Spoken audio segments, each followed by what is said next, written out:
Hello, and welcome to the Writers and Illustrators of the Future podcast. This is John Goodwin, your host. Today's guest is Writers of the Future winner, Preston Dennett. Welcome, Preston. Hey, thanks for having me on. And first of all, congratulations for winning. Yeah, I'm so happy. I can't even tell you. So yours is one of the most amazing success stories. So how long have you been entering the contest? I've entered the contest, I started back in 1986 and entered 12 times all the way up to 1992 and got all rejections, actually, and gave up. It was real tough. I really thought I was going to win and kind of just knew I could do it, but it didn't happen. And I was very discouraged for a long time. But, the years rolled by and 17 years rolled by, and I still wanted to be a science fiction writer. I thought, if I'm going to do this, I'd better start. So I remembered the contest and I went and I found the books. I'm like, wow, it's still going on. And I bought them all and I read every single story. I read every single story in all of anthologies and started entering again. Got rejected once, twice, 3 times, 4th time, got my first honorable mention, and I think it was entry 16 or 17. And couldn't stop me from that point. I was ready to go. That's amazing. So now there's was a few years of non-entry there. So like, what happened? Was there like any type of detour or sidetrack or? Yeah, actually, I grew up wanting to be a science fiction writer. I knew it since a very young age. Yeah. My mom had given me Clifford Simak's book, Macedonia, and that hooked me. But after not being able to do it, I started having success with nonfiction. I wrote a UFO article, of all things, for the local newspaper, and it got the front page. I thought, hey, that's cool. Yeah. And I sent an article off to a magazine, and they published it, also got the front page. I got a $100 check, and things kind of just, I'm going to write about real aliens and put this science fiction stuff in the back burner, which I really thought was going to be my destiny. But Right. You know what? You have to follow the path you're given. Yeah. And so that's what I did and became really successful, in that particular genre. Good. So, so you said you've been writing since 1986, submitting?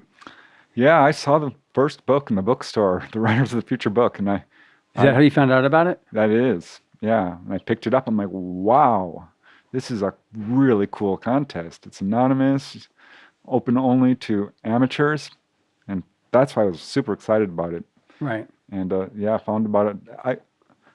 I entered 47 times, actually, before I finally got that call that one of my stories was a finalist. So tell me about that call. How did that go down? Oh, it was amazing. I really couldn't believe it. I was at work, actually, and a phone call came through, and I'm like, hey, hello, it's Preston. I'm expecting it to be a business call, and it was Joni. And she's like, are you sitting down? I'm like, yes, I am, and I'm like, please be easy on me, Joni, because I'm kind of expecting a rejection. And she's like, no, you won. You actually won 2nd place.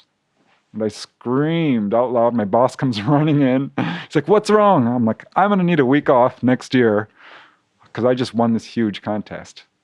And it was the best day ever, really. That's great. So, I guess, tell me about your story. Yeah, my story is actually pretty short. It's not terribly long. I've entered a lot longer stories into the contest. Yeah. And had flat out rejections. And did eventually earn 12 honorable mentions before I finally got this one that took 2nd place. It's a short science fiction story, which I would describe as a post-apocalyptic romance with time bubbles.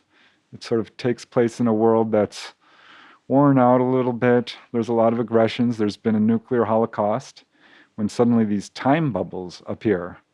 And they start trapping little bits of the world sort of frozen in place. And this gentleman, the main character, Walter, his wife is inside one of the time bubbles. So that's kind of the whole setting. I can't give away too much because it's not a terribly long story. And but I'm delighted to see how well it's done and the reaction I'm getting. And That's an awesome story. yeah. It's a definitely a good story. How did you think of that idea?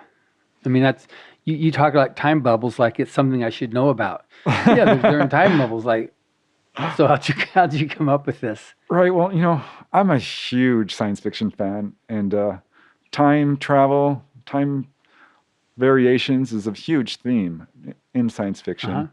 And it's kind of a subject I think every science fiction writer wants to tackle at some point. So I sat there and I meditated on it. And I don't know where ideas come from, really. They just kind of drop into your head. And when this one dropped in, I knew it was a winner. I mean, I knew this was a good Right. idea. If I could just find a way to, wrap the words around it, find the right character, get the right setting. I tried 3 or 4 times before I felt comfortable with, the setting and the character and all the elements that go into writing a story.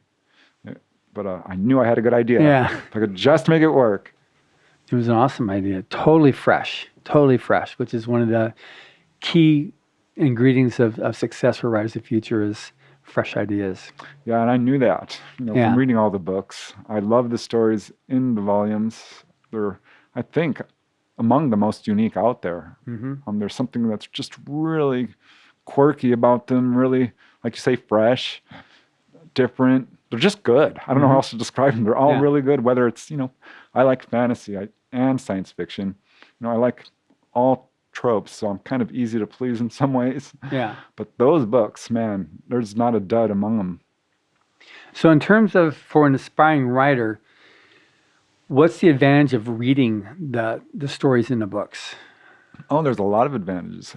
I mean, besides the essays from the writer judges, which is huge, and you get to read the author bios, I love that. But the stories themselves show you what's kind of fresh in science fiction, what's current, and what people are looking for, what sort of makes the judges resonate. And yeah, I learned more really from those anthology books and from the Writers of the Future forum than, all of school and college. And I'm not being facetious about that. That is utterly true. That Writers of the Future forum was a gold mine for me. And I got all the knowledge and inspiration I needed. I was near to giving up again Really? when I was browsing the Writers of the Future forum and came upon this thread about not giving up.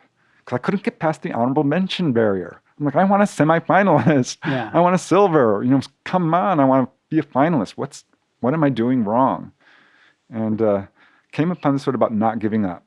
Because I knew you kind of can tell when you're beginning to, you're starting to sell some stories perhaps to semi-pro magazines and things like that. So I knew I was progressing. And I found this thread that said, don't give up. And I'm like, oh, this ought to be inspiring. And one guy on the thread said, don't worry, I'll never give up. I've heard the story of Topanga Canyon. Got a cold chill at that point because I grew up in Topanga Canyon. That's where I lived when I was, in 1980s, 1990s, when I was sending into the contest. And I'm like, all right, who's this Topanga Canyon? What's the story? Tell me. Turns out the Topanga Canyon story is a cautionary tale about a writer who gave up. The editors were talking about him, magazine editors, people that were looking for him at conventions, book editors were talking about him. Everyone was wondering who was going to publish his first story. I'm like, oh God, that's me. I just know that's me. It was a workshop taught by Dean Wesley Smith. And I'm like, okay, I know who he is. He's in one of the books, the first volume. His story, a great story. I'm going to contact him, see if this is for real. And sure enough, it was. He was very gracious, totally astounded. And he's like, yeah, that's you. Mind you, I hadn't won yet. Right.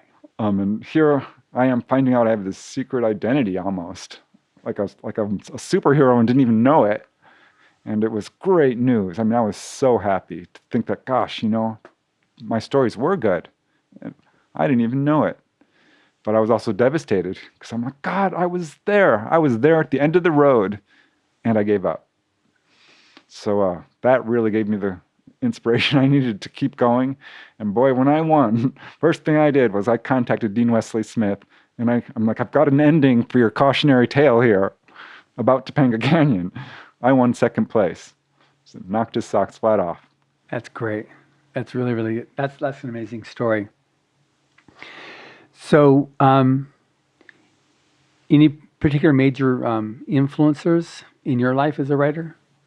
Oh yeah, my top influence for sure would be Clifford Simak.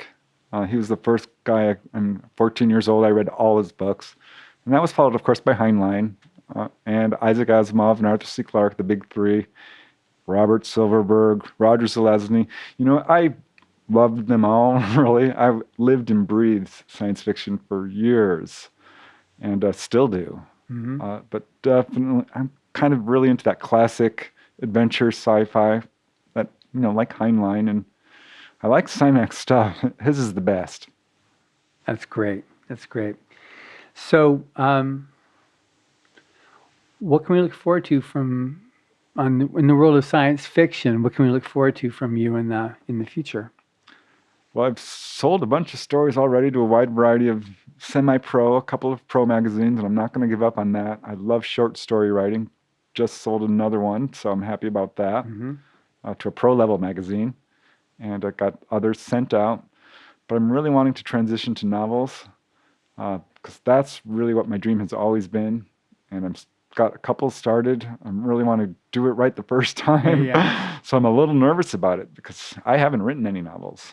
And so really that's where I want to concentrate my energies on transitioning to novels while still sort of doing this short story craft, which I love.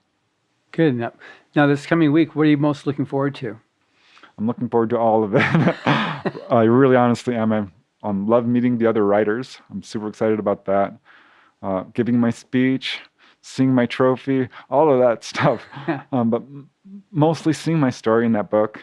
I think, and doing the autograph signing and holding that, and just knowing I'm like, oh my God, I finally did it, and this is real. And it won't be real until I have that book in my hands and can see my illustration. I'm really looking forward to that. I dreamt about it, actually. It's an amazing illustration. So what piece of advice would you have to offer to the aspiring writer? Don't give up, obviously. I mean, that's key. No matter how many rejections you get, no matter what anyone tells you. I had a pro-level magazine back in the 80s tell me, stop sending. You're not improving. It hurt. I was getting some great advice from some of the major editors. Stanley Schmidt gave me a personal rejection. Fantasy and science fiction. Dean Wesley Smith was very helpful. He's like, you're almost there. So don't give up is my first advice. Learn your craft, of course. Find a writer's group or a forum. The Writers of the Future forum worked for me. I would definitely recommend that. And those books have everything you need to be a short story writer in science fiction, certainly. And probably novels. I think they would work for that too, because there's just so much advice from so many different judges. And I found them really invaluable. That's great. Well, I very much look forward to following your career as it continues to expand now. And have a great week. Hey, thanks very much. Thanks, Preston. Thank you for listening. Stay tuned for our next installment of the Writers of the Future podcast. Subscribe to the Writers of the Future podcast wherever you get your podcasts.